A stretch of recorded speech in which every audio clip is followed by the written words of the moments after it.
What's up, Guardians? My name's Vyllence, and you are watching my very first video. Yay! Thanks. For my first video, I wanted to focus on the topic of Sparrow racing and some of the ways that I believe Bungie could revamp Sparrows on a whole, allowing us to make them truly unique, which would ultimately let us enjoy racing them all the more. Now, I'm breaking this down into two different sections. The first section focusing on the customization aspect, and the other focusing on the game modes.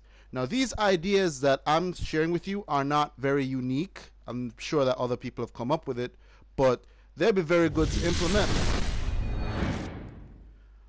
On the point of customization, I think Sparrow should have component slots, which would allow parts to be installed and swapped out on the fly, that would allow you to upgrade your Sparrow's capabilities and its base stats. These components would be 1. Armor chassis.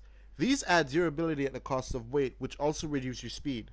Now, weight isn't always a bad thing, as it allows your Sparrow to be less likely to be flipped over. So this is something that you would have to balance out depending on the build that you're going for your Sparrow.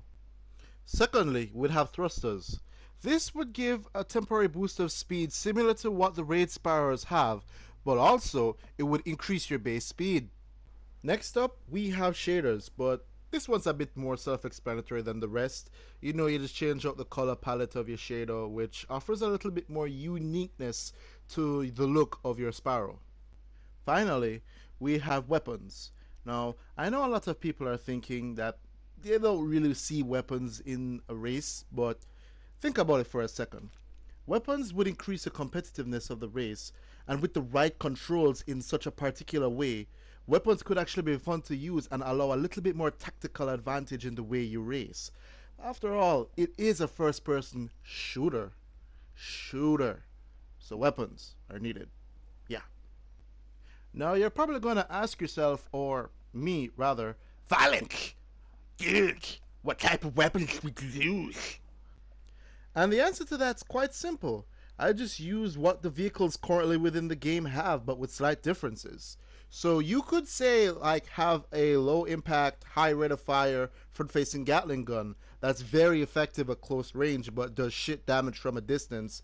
And you could also equip a high impact, low rate of fire blaster, which is suitable for distance enemies, but also it'd be very inaccurate and require line of sight. So it's like a green turtle shot from Super Mario Kart?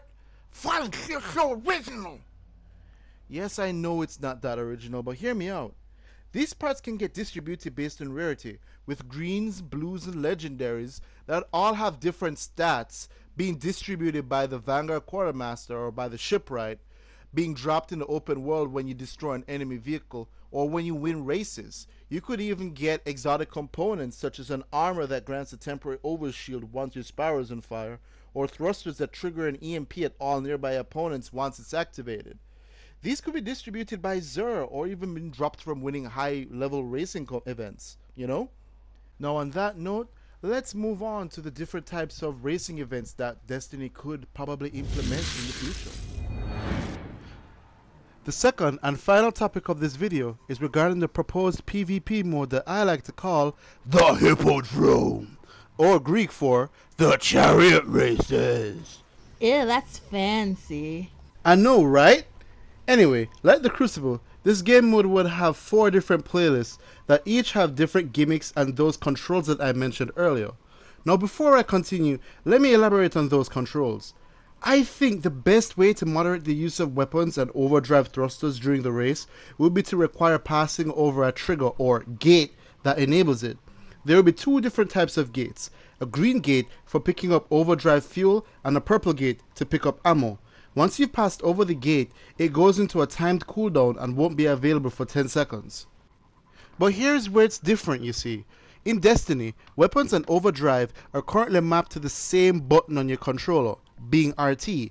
Therefore, you won't be able to have both in the races. So say that you have fuel currently in stock and you're now going to pass through a purple gate to pick up ammo. The gate will get used, but you will not be able to get any ammo from it. That way, you'll have to determine which is more important to have given your current situation. That's actually quite clever, Vyllence. Indeed. See, I know things.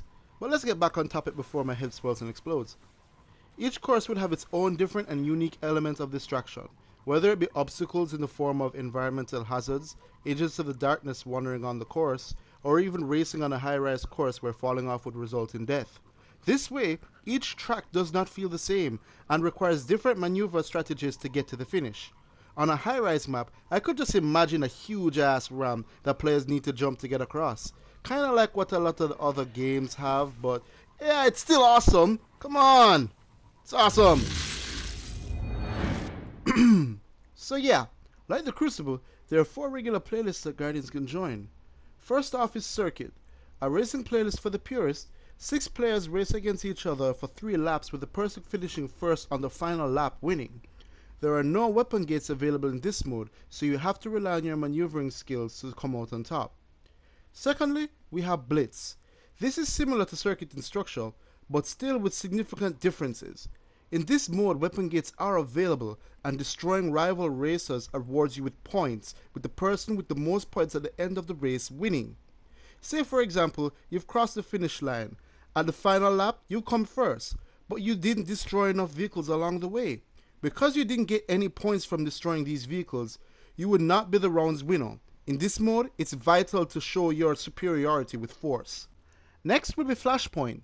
This is similar to drag racing in that 2 players will go head to head against each other racing towards the finish line. What would make this more different, however, would be that the course is being destroyed all around you. Lagging too far behind would result in automatic defeat. This would not be just a race but a fight for survival. Finally, there's Pursuit. In this game mode, 6 players will race along a course to find and collect a relic called the Obelisk. The objective of this game mode is to obtain the obelisk and hold it for 2 whole laps without being rammed, bumped into, or tagged by rival players. If a player holding the obelisk gets rammed by another player, the attacking player gets the obelisk as well as 5 seconds of immunity. Within this time, they should try creating some distance between themselves and the other players, or else they'll end up losing the obelisk as well. This match lasts for 10 minutes, and if the objective is not met within the time frame, the player holding the obelisk for the longest duration of the time wins the match. Winning each match in these playlists would reward you with Glimmer, Gear, Motes of Light, Strange Coins, Weapons, Ships, Components, which will be further used to upgrade your Sparrow. The higher your positions at the end of the race, the more rewards you get. You would also obtain trophies, which can be used to gain entry into high-level racing events that I would like to call the Iridium Derby, which is a tournament edition of the random playlist where there will be 6 players competing, with the bottom 6 being eliminated. To regain entry, they'd have to obtain more trophies from winning regular playlists. Like the Trials of Osiris, players who win will need to accumulate more wins to purchase legendary component packages from the shipwright. Well, that wraps up my discussion. I'm sure there are a lot of other ideas that I could include or possibly change for the better, but I'll just leave that to you guys. Tell me what you guys think by dropping me suggestions in the comment section below or on Facebook or Twitter. If you guys like this discussion and would like to see more videos from me, drop a like or subscribe. I don't have any goals set in mind, but if I get enough love, I'll gladly reciprocate. Thanks for watching, and hey, be legendary, guys.